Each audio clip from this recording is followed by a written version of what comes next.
Comment réussir à guérir de la dysmorphie corporelle avec 3 actions? On dit dysmorphie corporelle ou dysmorphophobie, c'est la même chose. C'est le fait d'avoir une vision complètement altérée de son propre corps, de ce qu'on va voir dans le miroir ou de ce qu'on ressent sur nous. Donc déjà, il y a une chose à faire et qui est assez simple, c'est d'arrêter de toujours se regarder dans le miroir. Il y a des jours où c'est plus difficile que d'autres de s'aimer, de s'apprécier, d'apprécier son corps, etc.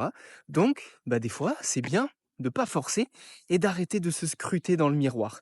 Donc, d'éviter d'en avoir un trop grand nombre chez soi. Deuxième chose, c'est également de filtrer le contenu que tu regardes sur les réseaux sociaux parce que ça a un impact énorme sur la dysmorphophobie et sur les troubles du comportement alimentaire de manière générale. Donc, supprime purement et simplement tous les comptes qui vantent la perte de poids, qui vantent les régimes, qui au final prônent le culte de la minceur. Et enfin, dernière chose, c'est d'accepter que ton corps, ce n'est pas une matière inerte. Ton corps, il va bouger, il va changer.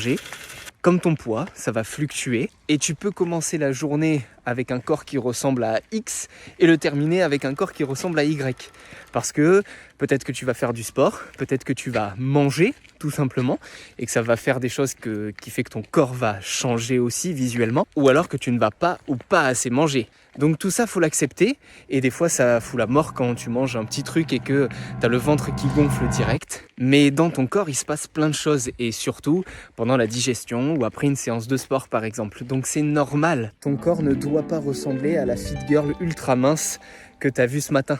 C'est clairement pas ça qui va vraiment t'aider à être en bonne santé et c'est sûrement pas ça qui va t'aider à être en paix avec ton corps et avec ton alimentation.